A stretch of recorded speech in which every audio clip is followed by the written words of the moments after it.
Entre o início dos anos 1980 e o final dos anos 1990, um assassino não identificado perseguia uma área da Pacific Highway South em Washington, caçando mulheres vulneráveis e descartando seus corpos ao redor do Rio Verde.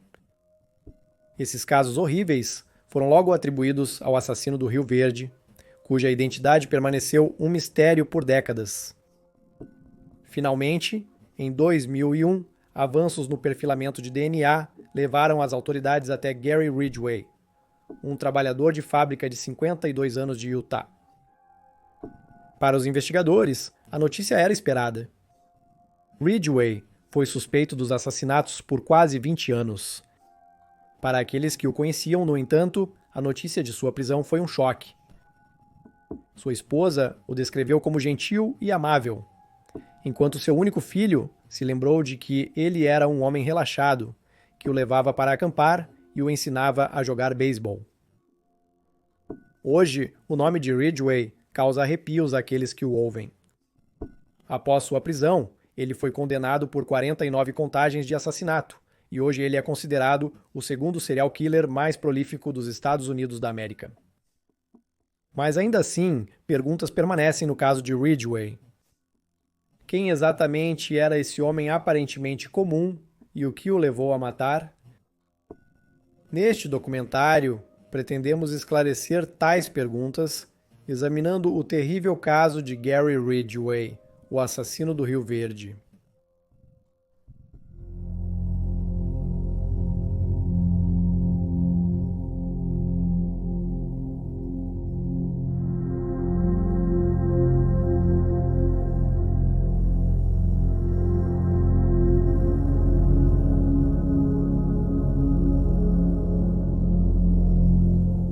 Obrigado.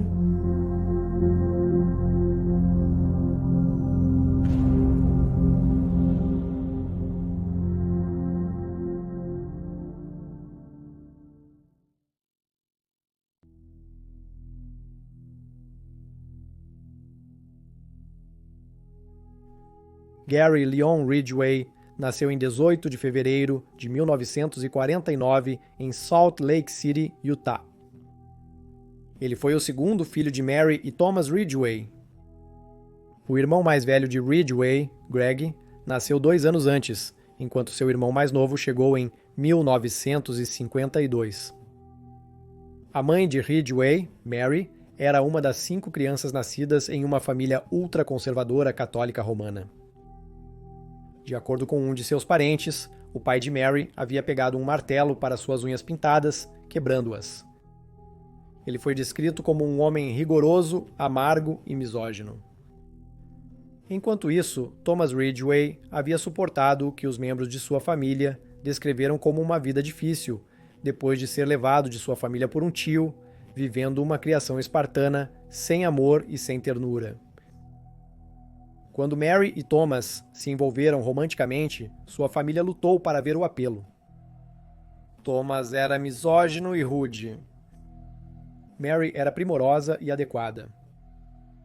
Os membros da família lembraram que Thomas frequentemente expressava abertamente seu desprezo por trabalhadoras do sexo e se perguntavam se talvez ele estava protestando demais. Pouco depois de se casarem, Mary e Thomas se mudaram para Idaho e depois para Utah, onde se estabeleceram em Salt Lake City. Mary ficava em casa criando seus 3 filhos, enquanto Thomas ganhava salário mínimo trabalhando como caminhoneiro. Os 3 meninos compartilhavam um quarto e passavam grande parte do tempo ao ar livre, com Greg comentando após a prisão de seu irmão: "Nós literalmente rastejamos de mãos e joelhos pela área ao redor de SeaTac, onde essa série de assassinatos supostamente aconteceu." Mary e Thomas lutavam para sobreviver, tanto que quando seu filho mais novo, Tom Eddie, desenvolveu febre, eles não conseguiram levá-lo ao médico. Ao invés disso, Mary colocou o menino em um monte de neve, esperando que ele esfriasse. Nos anos seguintes, descobriu-se que a febre não tratada causou um certo dano cerebral em Tom Eddie. Em 1960, porém, as coisas melhoraram para a família. Eles se mudaram para Seattle, Washington, onde Thomas virou motorista de ônibus e Mary começou a trabalhar na JCPenney. Em 1963, eles compraram sua própria casa. A criação de Ridgway é em grande parte descrita como turbulenta, principalmente devido ao fato de seu pai ser rigoroso e estoico.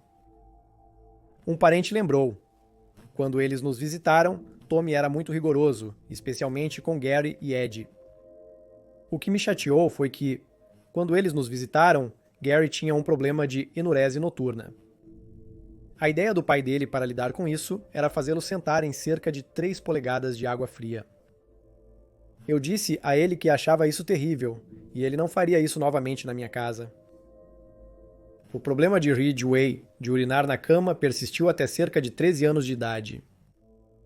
Quando perguntado se Thomas era conhecido por abusar fisicamente de seus filhos, parentes notaram sim, e não apenas com a mão. Ele batia neles com um bastão. Gary afirmaria que seu pai o havia espancado com um cinto em cerca de 10 ocasiões distintas, e parentes apontaram que ele e Tom Eddy eram os que mais sofriam. Greg, em contraste, era visto por Thomas como o filho que não podia fazer nada errado. Ele foi descrito como bonito e de raciocínio rápido, enquanto os outros 2 meninos tendiam a seguir em vez de liderar. Os parentes afirmaram que Greg notou a diferença em como era tratado em comparação com seus irmãos, acrescentando: ele tentava mantê-los longe de problemas e de Tom. Os meninos se metiam em situações porque tinham tanta frustração por não conseguirem atender às expectativas do que o pai deles queria que fossem. Greg era o padrão que ele estabelecia. Ele de fato exaltava Greg e suas notas. Mary, por sua vez, recusou-se a intervir, deixando as punições para o marido. Os parentes disseram que Thomas ficava mais irritado quando ela interferia. Notavelmente, embora os parentes acreditassem que Thomas era o parceiro mais dominador no relacionamento, a segunda esposa de Ridgway afirmou mais tarde que, na verdade, era o contrário, afirmando que os meninos eram testemunhas de discussões violentas entre o casal e que Ridgway uma vez viu sua mãe quebrar um prato na cabeça do pai durante o jantar. E apesar do abuso e degradação de seu pai, era com sua mãe que Ridgway tinha um problema. Em um artigo escrito por Blaine Harden para o Washington Post, foi relatado que Ridgway admitiu ao psicólogo forense da acusação que, quando adolescente, sentia-se sexualmente atraído por sua mãe. Ele afirmou que também tinha lembranças vívidas dela lavando seus genitais após qualquer episódio de enurese e que passava grande parte do seu tempo fantasiando em matá-la, porque estava constantemente dividido entre seu desejo por ela e a vergonha que sentia por abrigar tais sentimentos por ela. Ridgway também admitiu que, quando era um jovem adolescente, esfaqueou um menino de 6 anos porque queria ver como era esfaquear alguém. O menino foi atraído para a floresta antes de ser esfaqueado nas costelas. Ele sobreviveu ao ataque, felizmente. Quando foi contatado pelos promotores 40 anos depois, ele relatou que Ridgway havia se aproximado dele e disse: "Você sabe que há pessoas por aí que gostam de matar menininhos como você." Após o assalto, o menino fugiu da cena sangrando profusamente e passou várias semanas no hospital se recuperando da lesão. O agressor nunca foi capturado. Ridgway observou que estava interessado em esfaquear devido aos seus sentimentos confusos por sua mãe, declarando: "Eu pensei em esfaqueá-la no peito, ou no coração, talvez cortar seu rosto e peito." Ridgway também diria mais tarde aos investigadores que era um aprendiz lento e um leitor ruim, levando-o a repetir 1 ano no ensino médio, e foi confirmado que ele era disléxico e que seu quociente de inteligência estava na casa dos 80 baixos. Ele se formou no ensino médio tailandês em 1969. Em um artigo publicado no Seattle Times em 2003, foi relatado que Ridgway se envolveu com um incêndio criminoso, pagou a uma menina para deixá-lo tocar em seus genitais e uma vez sufocou um gato, tudo isso enquanto ele era adolescente. Depois de se formar no ensino médio, Ridgway trabalhou rapidamente em uma fábrica da Kenworth antes de entrar na Marinha, sendo enviado para o Vietnã. Antes de partir dos Estados Unidos da América, ele se casou com sua namorada do ensino médio, Claudia Craig, de 19 anos. Enquanto estava no Vietnã, ele serviu a bordo de um navio de suprimentos e viu combate. Com seu irmão Greg notando, ele passou seu tempo em rios em barcos de patrulha sendo alvejado. Havia assuntos que não discutíamos. Sua raiva, se houvesse, sobre as coisas no Vietnã. Quando estacionado nas Filipinas, Ridgway começou a usar trabalhadoras do sexo pela primeira vez. Como resultado de seus muitos encontros e o fato de ele não usar proteção, ele acabou contraindo gonorreia, algo que o enfureceu. Apesar disso, ele continuou a praticar sexo desprotegido. Por volta dessa mesma época, de volta em casa em Washington, Claudia começou a ter um caso. Quando Ridgway retornou do exterior, ele descobriu o relacionamento e pediu o divórcio, dizendo a todos que ouviriam que sua esposa se tornara uma prostituta. O casamento logo se dissolveu e Ridgway foi dispensado da Marinha em 1971. Posteriormente, ele conseguiu um emprego como pintor na fábrica de montagem de caminhões Kenworth, em Renton, o qual manteve por 30 anos até a sua prisão. Em 1973, Ridgway casou-se com Marcia Winslow. Pouco depois de se casar, ele se tornou um fanático religioso que ia de porta em porta tentando converter amigos e vizinhos e lia a Bíblia com fervor. Ele insistia que sua nova esposa seguisse os ensinamentos de seu pastor e, segundo relatos, frequentemente chorava após os sermões ou ao ler a Bíblia. Apesar de sua nova religião, Ridgway continuou a visitar trabalhadoras do sexo e frequentemente pressionava Marcia a ter relações sexuais com ele em lugares inadequados, incluindo em público e ao ar livre, às vezes perto de locais onde algumas de suas vítimas seriam encontradas mais tarde. Relatórios concordam que, quando jovem, Ridgway tinha um apetite sexual insaciável e exigia ter relações sexuais com suas esposas várias vezes ao dia, além de se envolver com trabalhadoras do sexo. Marcia também acrescentou que Ridgway se aventurava no bondade e frequentemente gostava de se aproximar dela sorrateiramente. Em ao menos uma ocasião, ele tentou estrangulá-la usando uma técnica similar à policial. Ridgway admitiria posteriormente ter uma fixação por profissionais do sexo, afirmando que o afetavam tanto quanto o álcool afeta um alcoólatra. Como seu pai antes dele, ele frequentemente reclamava da presença delas. Seu irmão, Greg, relatou estar surpreso que Ridgway se envolvia com trabalhadoras do sexo, mas afirmou que não conversavam sobre o assunto. Nossas vidas pessoais são privadas. Em sua confissão, Ridgway declarou que odiava as profissionais do sexo e não queria pagar pelos serviços delas. Em 1975, Ridgway e Marcia tiveram seu único filho, Matthew, o único descendente de Ridgway. Marcia relatou mais tarde que Mary, sua sogra, era muito controladora durante o casamento deles. Ela aparentemente controlava os gastos do casal e tomava as decisões finais sobre suas compras, chegando ao ponto de comprar as roupas do filho. Ela até mesmo acusou Marcia de não cuidar adequadamente de Ridgway. No entanto, Ridgway nunca defendia sua esposa, o que contribuía para o já fraturado relacionamento deles. O casal se divorciou em 1981. Ridgway conheceu Judith Malson 4 anos depois, em um evento para pais solteiros. Ela mais tarde o descreveria como um homem gentil e amável. Apesar da diferença de 5 anos de idade, o casal se entendeu desde o primeiro encontro. Judith, por todas as contas, acreditava que tinha acertado na loteria. Ele era um pai solteiro com um emprego estável, que já tinha sua própria casa, uma estrutura azul de um andar perto da estrada militar, a alguns quarteirões da rodovia Pacífico Sul. Judith e Ridgway se casaram 3 anos após se conhecerem. Ela lembrou: depois de estar com este homem por 3 anos, eu pensei que minha vida era perfeita. Ela notou que ele sempre chegava em casa no horário, nunca faltava um dia de trabalho, lhe dava todo o salário e passava os finais de semana com ela, acampando ou indo a vendas de garagem. Ela o rotulou como romântico e, ao contrário de Márcia, tinha mais ligação com Mary, cuja ajuda ela apreciava muito.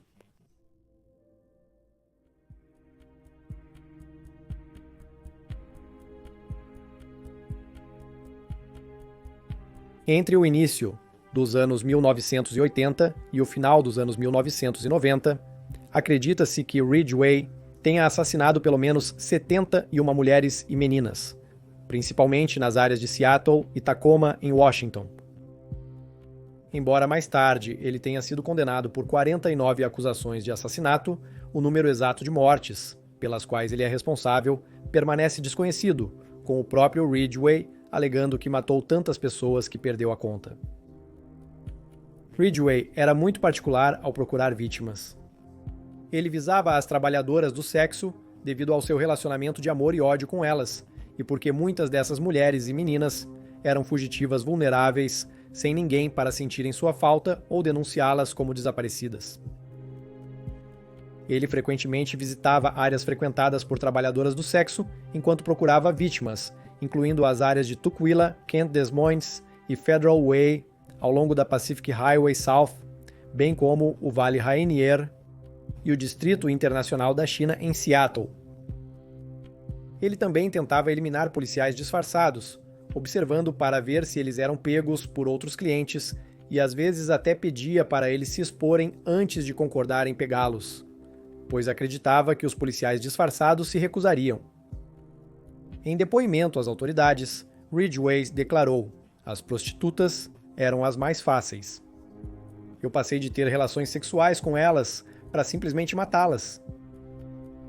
Sua cautela provavelmente veio de um incidente em maio de 1982, quando ele foi preso por solicitar um policial disfarçado de trabalhadora sexual.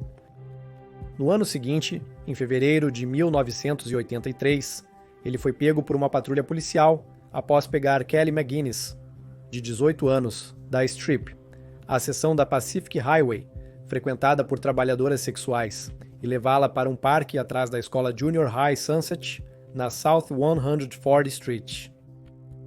Notavelmente, 4 meses depois, Kelly desapareceu após ser pega na Strip. Seus restos mortais nunca foram recuperados. Embora ele não tivesse um perfil de alvo fixo, Ridgway preferia atacar mulheres e meninas brancas, particularmente aquelas que eram mais jovens e menos experientes, e, portanto, provavelmente o enganariam ou veriam através dele.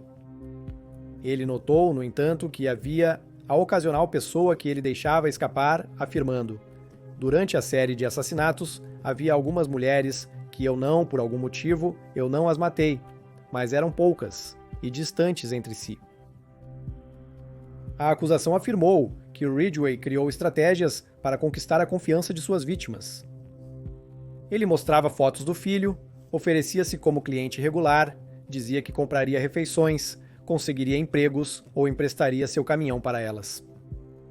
Ele nunca cumpriu sua parte do acordo. Quando o assassino do Rio Verde ganhou notoriedade nacional em meados dos anos 80, algumas vítimas chegaram a questionar se ele era o culpado.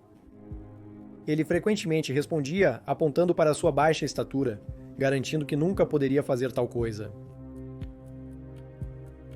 Em entrevistas posteriores com detetives, Ridgway afirmou que não sabia quem era sua primeira vítima ou quando tudo começou, mas explicou que preferia matar em sua casa, na floresta ou na traseira de seu caminhão. Ele também sempre usava o mesmo método de execução, onde se aproximava da vítima por trás e a estrangulava usando seus braços ou um objeto como uma toalha ou corda. Quando questionado sobre seu apego ao mesmo método, ele respondeu que estava funcionando muito bem. "Estrangular é o que eu fazia, e eu era muito bom nisso." Ele acrescentou que estrangular era mais pessoal e gratificante, enquanto armas e facas teriam sido bagunçadas. Foi em meados de julho de 1982 quando o primeiro corpo foi descoberto no Rio Verde, em King County, Washington. Wendy Caulfield, de 16 anos, era uma jovem vulnerável que fugiu de casa quando sua vida foi brutalmente interrompida. Ela foi estrangulada até a morte, com sua própria roupa íntima e descartada na água como lixo. Wendy era pouco conhecida na região, dificultando a busca dos investigadores por um motivo para o assassinato da jovem. Eventualmente, o caso esfriou. A princípio, parecia que o caso de Wendy era isolado. Porém, no mês seguinte, outro corpo foi achado boiando no rio, a aproximadamente um quarto de milha ao sul de onde Wendy fora encontrada.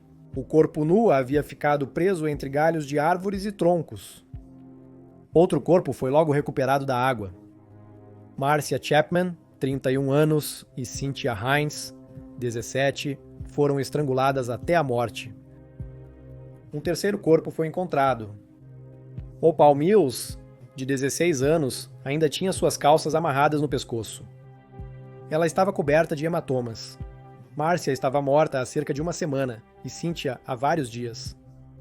Opal, porém, morrera há apenas 1 ou 2 dias.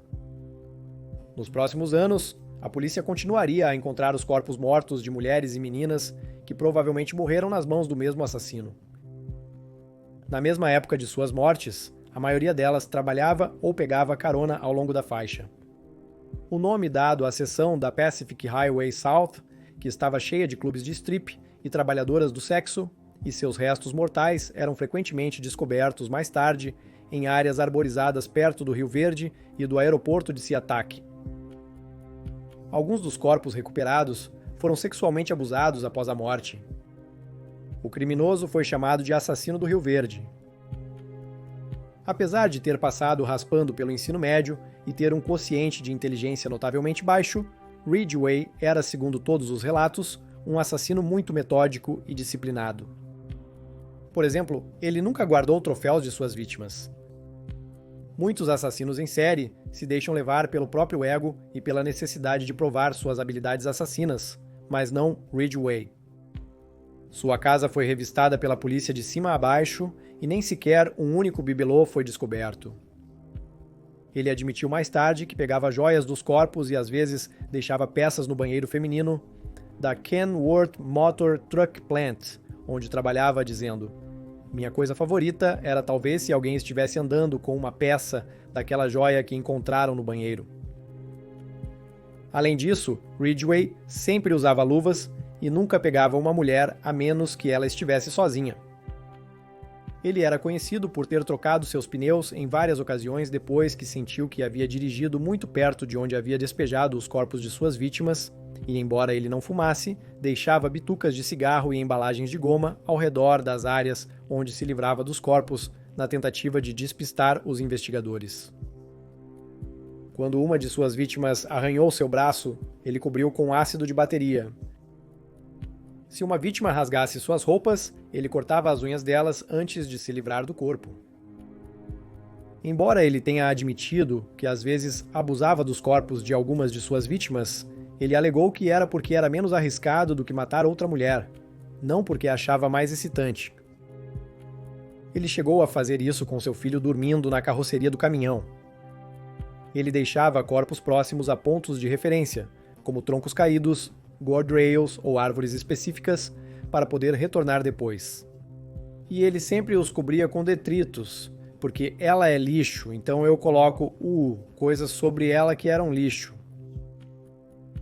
Após seu segundo divórcio, Ridgway afirmou, entre 1982 e 1984, que passou grande parte do seu tempo matando. Ele crê que nesse período tirou a vida de ao menos 42 pessoas. Ele disse aos promotores que esconder os corpos era impossível a parte mais difícil, reclamando que levar os restos mortais até lá era um desperdício do meu tempo e gasolina. Ele também acrescentou que era um fardo e tirava o tempo de matar.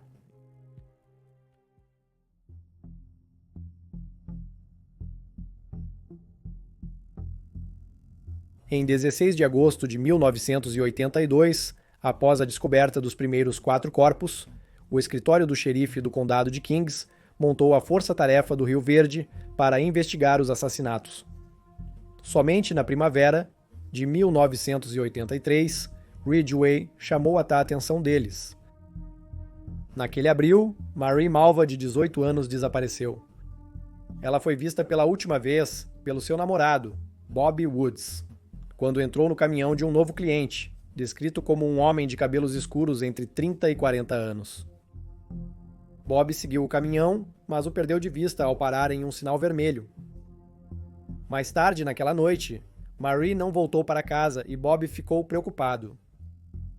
Ele e o pai dela, Josie, foram procurar o caminhão, que tinha uma mancha distintiva de primer na porta. Após horas dirigindo, eles acharam o caminhão em frente à casa de Ridgway. A polícia, contatada pelos dois homens, se aproximou e conversou com Ridgway em sua casa antes de partir. No entanto, a polícia de Des Moines demorou para passar o que sabiam para os investigadores do condado de King. Foi apenas 7 meses depois que a força-tarefa soube de Ridgway e o entrevistou pela primeira vez. Naturalmente, Ridgway negou tudo. O corpo de Marie Malva ainda está desaparecido até hoje, mas após sua prisão em 2001, Ridgway admitiu tê-la matado em sua casa. Ele também mencionou que durante a entrevista com a polícia na época, encostou-se em uma cerca no jardim para ocultar os arranhões deixados por Marie em seu braço.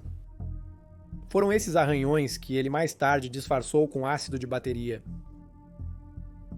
No mês seguinte, o corpo de Carol Christensen, de 21 anos, foi descoberto em uma área florestal em Maple Valley, Washington. A cena ao redor dela havia sido bizarramente construída, com 2 trutas colocadas em seu corpo, uma no pescoço, outra no ombro, um saco de papel puxado sobre a cabeça dela, uma garrafa de vinho colocada na barriga dela e um monte de salsicha por perto.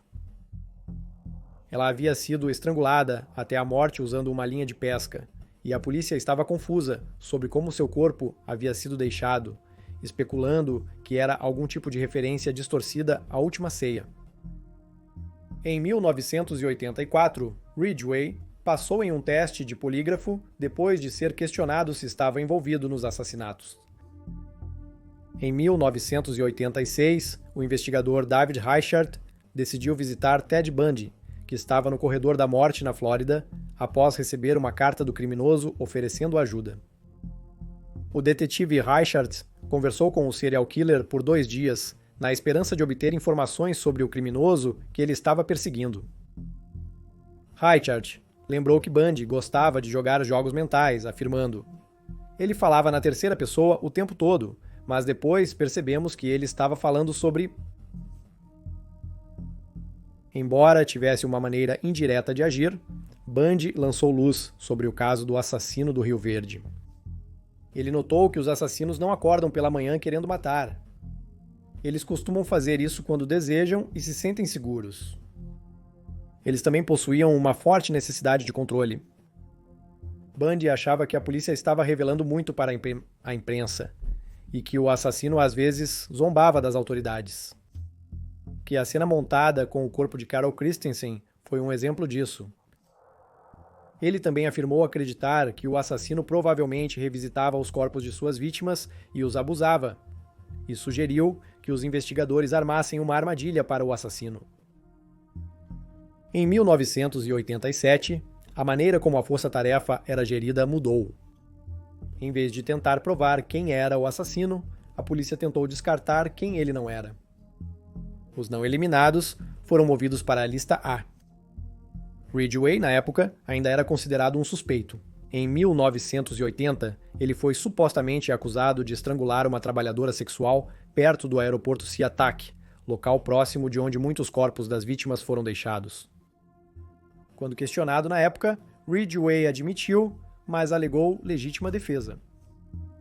Entre isso, o incidente com o policial disfarçado, o fato de ele ter sido pego com Kelly McGuinness e o fato de ele ter sido questionado em conexão com o desaparecimento de Marie Malva, a polícia sentiu que, embora ainda não pudessem provar sua culpa, definitivamente não podiam descartá-lo de sua investigação.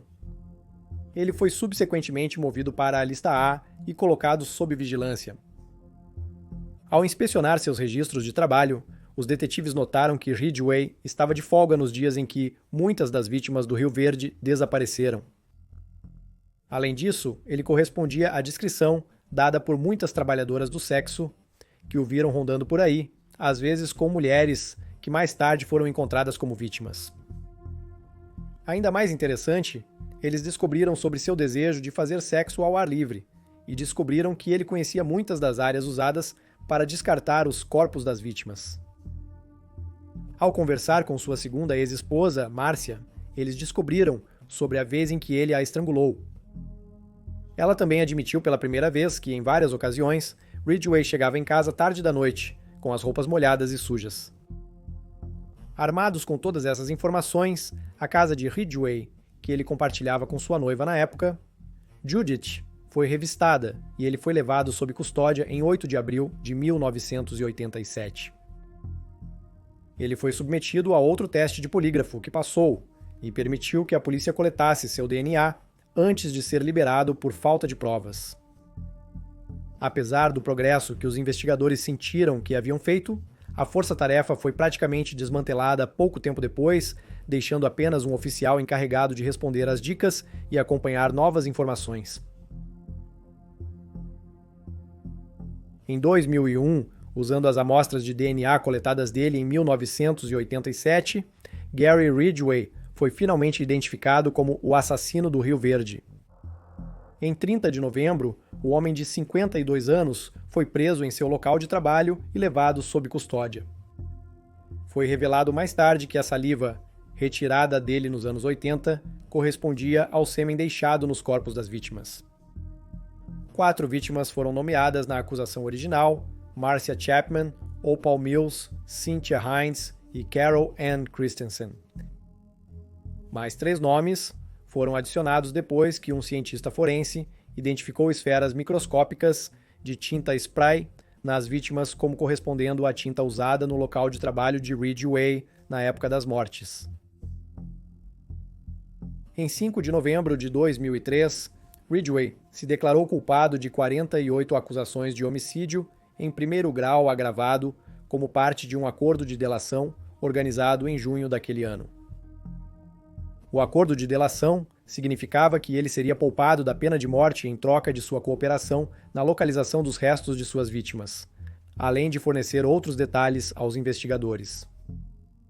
Apesar de 2 vítimas terem sido encontradas perto de Portland, Oregon, ele confessou ter levado os corpos para lá para enganar os detetives. Os promotores consideraram o acordo de delação a melhor opção, pois sem ele só poderiam acusar Ridgway de 7 contagens de assassinato. O promotor adjunto Geoffrey Baird afirmou que o acordo continha os nomes de 41 vítimas que não seriam objeto do estado sentenço. Ridgway, se não fosse pelo acordo de delação. Em 18 de dezembro de 2003, Ridgway recebeu 48 penas de prisão perpétua consecutivas, sem possibilidade de liberdade condicional. Ele também recebeu mais 10 anos por manipulação de evidências para cada uma das 48 vítimas. Outra pena de prisão perpétua foi adicionada quando os restos de uma 49ª vítima foram encontrados. Ridgway confessou mais assassinatos confirmados do que qualquer outro serial killer americano. Em um período de 5 meses, ele admitiu os assassinatos de 48 pessoas, 42 das quais estavam na lista de prováveis vítimas do assassino do Rio Verde dos investigadores. Em uma entrevista gravada, ele admitiu ter matado 65 mulheres e meninas, enquanto em outra, ele afirmou que eram 71. Durante a última entrevista, ele observou que teve relações sexuais com suas vítimas antes de tirar suas vidas. Este detalhe não foi revelado até depois que ele foi condenado. Ridgway está atualmente preso na penitenciária do estado de Washington.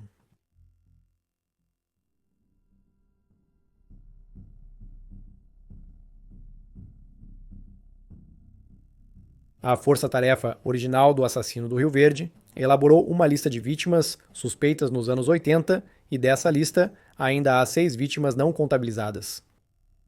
Ridgway não confessou esses assassinatos, ou os investigadores não encontraram evidências que corroborassem. Amina Agachef, de 35 anos, desapareceu em julho de 1982. Seu corpo foi encontrado em abril de 1984. Ridgway negou ter matado Amina e, notavelmente, ela não se encaixa no perfil de suas vítimas. Ela era bem mais velha que a maioria das vítimas dele, e não era uma profissional do sexo ou fugitiva. Em 2003, Ridgway confessou o assassinato de Casey Ann Lee, alegando que a estrangulou em 1982 e deixou seu corpo perto de um cinema drive-in perto da Strip. Casey, de 16 anos, desapareceu em 28 de agosto de 1982.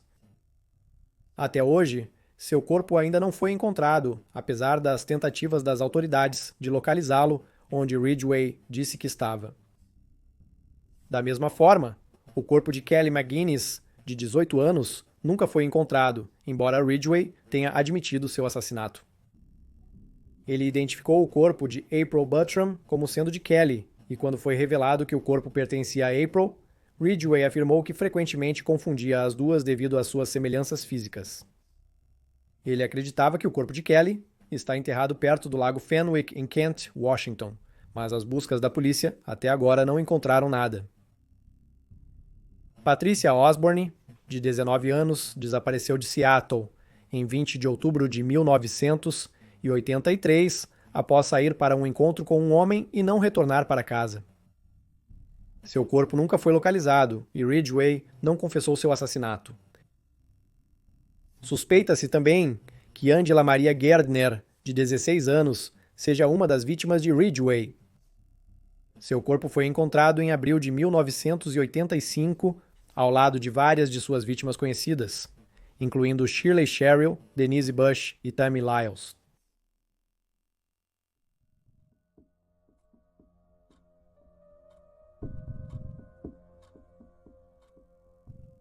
Como mencionado anteriormente, Ridgway visava especificamente trabalhadoras do sexo e fugitivas, acreditando que isso diminuiria suas chances de ser pego, pois ninguém sentiria falta delas e as reportaria como desaparecidas, ele estava livre para continuar matando.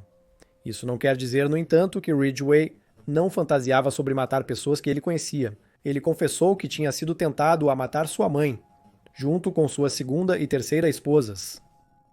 Ele nunca expressou o desejo de matar sua primeira esposa. No entanto, apesar do fato de ela ter tido um caso enquanto ele estava no exército. Não está claro o porquê. Ele afirmou que um dos motivos pelos quais desejava matar sua segunda esposa, Márcia, era porque não queria ser rotulado como um perdedor por ter 2 casamentos fracassados. Relatos indicam que ele até pensou em matar o próprio filho. No entanto, ele afirmou que nunca agiu de acordo com esses desejos, porque sabia que se alguém próximo a ele morresse, ele seria considerado suspeito desde o início. Blaine Harden escreveu para o Washington Post que, tipicamente, os serial killers são vítimas de abuso e provavelmente apresentam alguns sinais de doença mental. No entanto, Jonathan Pincus, chefe de neurologia do Centro Médico de Assuntos dos Veteranos, no noroeste de Washington, observou que é preciso alguém que não esteja seriamente danificado para se safar. Da mesma forma, o psicólogo forense Reed Malloy acrescentou: seu autocontrole é incrível, especialmente considerando seu orgulho no que fez. Ter fortes sentimentos de orgulho em sua carreira como um assassino em série e depois não comunicar isso a ninguém por 21 anos é uma medida de disciplina notável.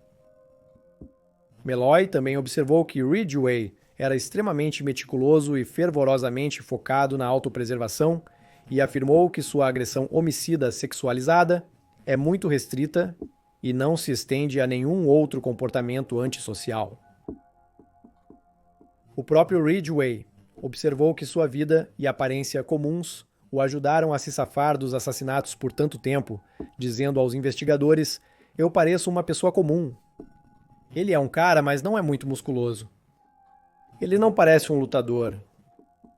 Apenas um João comum, e isso os arruinou. Minha aparência era diferente do que eu realmente era. Contudo, a motivação dos crimes de Ridgway segue incerta. Ele disse aos investigadores que as pessoas que ele matou não significavam nada para ele, enquanto a promotoria determinou que ele não sofria de nenhuma doença mental incapacitante que o teria levado a cometer tais crimes horríveis. Em 5 meses de entrevistas, eles observaram que ele não demonstrou empatia pelas vítimas e não expressou remorso genuíno. Ele matou porque queria? Ele matou porque podia? Ele matou para satisfazer seus desejos malignos e insondáveis. Michelle Shaw, uma das advogadas de Ridgway, discordou da visão da promotoria sobre seu cliente. Ela se encontrou com Ridgway semanalmente por 17 meses. Um dia, ela disse a ele que sua família sempre o amaria, não importa o que ele tivesse feito. E a partir deste ponto, ela afirmou: Ridgway era um homem mudado. Ele supostamente chorou copiosamente durante os encontros, temendo que seus crimes prejudicassem o casamento do irmão. Ele expressou alívio por sua mãe não estar viva para ouvir a notícia. Ela morreu 3 meses antes dele ser preso. E ele disse a ela que qualquer lucro obtido com livros ou filmes sobre ele deveria ir para as famílias das vítimas. Shaw acrescentou, no entanto, que Gary não se encaixa no perfil de nada. Ele não é um assassino em série comum. Especialistas creem que a relação de Ridgway com sua mãe contribuiu para sua vida criminosa. Reed Meloy afirmou: para um adolescente, ter sua mãe lavando seus genitais seria altamente excitante e estimulante, mas também seria humilhante. Com a humilhação viria a raiva em relação à mãe. Isso é comum em assassinatos em série. Matricídio deslocado. Inconscientemente, ele está matando sua mãe repetidamente. Ele acrescentou, porém, que as ações dela não explicavam totalmente o comportamento de Ridgway. A maioria das crianças abusadas sexualmente não se tornam assassinos em série. Ele afirmou que é mais provável que as ações de sua mãe foram como o gatilho, desencadeando algo que já existia dentro dele. Por sua vez, Ridgway disse aos investigadores que uma grande coisa que faltava nele era o cuidado.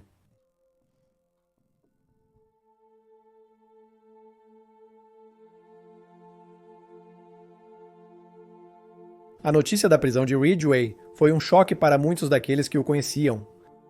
Seu irmão mais velho passou a noite vomitando após ler o resumo da acusação. Os irmãos se encontravam com frequência e faziam passeios familiares juntos. Greg estava incrédulo com o que ocorreu com seu irmão. Ele afirmou aos investigadores que nunca viu Ridgway agindo de forma suspeita. Os colegas de Ridgway expressaram os mesmos sentimentos. Judith, a terceira esposa de Ridgway, também ficou perplexa ao saber de seus crimes. Na época de sua prisão, o casal estava junto há 17 anos. Ele ainda, ela disse, me tratava como uma recém-casada. Os investigadores também descobriram que quando ela se mudou pela primeira vez para se apor à casa térrea dele, ele não tinha carpete, e suspeitaram que Ridgway havia enrolado um corpo no carpete. Judith também notou que às vezes ele saía cedo para o trabalho, supostamente para fazer horas extras, mas os investigadores achavam mais provável que ele estivesse cometendo crimes. Quando perguntada se sentia falta do marido, ela respondeu que sentia falta do homem que conhecia. Eu odeio o homem que o tirou de mim.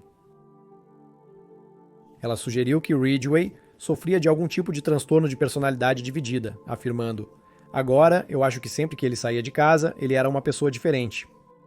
Ele não era o Gary que eu conheci. Judith acreditou na inocência de Ridgway por 2 anos até sua confissão. Ela afirmou que pensa nas vítimas todos os dias. Curiosamente, o número de assassinatos diminuiu depois que Ridgway se casou com Judith, e ela relatou que isso a fez sentir como se tivesse salvado vidas, afirmando que por ser sua esposa e fazê-lo feliz. Ela ajudou a prevenir mais assassinatos.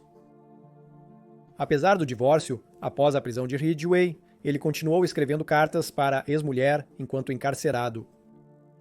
Um trecho de uma carta diz o seguinte: eu gostaria de poder te dar algumas flores, plantas, doces. Você me deu tanto. Você me deu amor. Você me ensinou honra, respeito e cuidou de mim. Você cuidou de mim. Você me ensinou a ter coragem para seguir em frente. Da próxima vez que você ouvir a música tema do Titanic, essa é a música para você. Eu sempre vou te amar, Gary. Matthew, o filho de Ridgway, tinha 28 anos na época da prisão de seu pai, em 2001. Ele era casado e morava em San Diego. Ele se lembrava de seu pai como um homem relaxado que nunca gritou com ele. Eles acampavam juntos, e e Ridgway sempre ia aos concertos escolares e jogos de futebol de Matthew. Desde a quarta série, quando eu jogava futebol, ele sempre esteve lá para mim. Eu não me lembro de uma vez sequer que ele não estivesse lá. Matthew se lembrou de sua mãe lhe dizer que seu pai estava sendo entrevistado no início dos anos 80 em relação ao caso, mas nunca, em seu pior pesadelo, acreditou que Ridgway poderia ser o assassino, dizendo: "Eu acho que é assim que eu relaciono, que ele é apenas um dos caras que aconteceu de estar em um lugar e você sabe, ele é meu pai." Ele não fez isso, você sabe.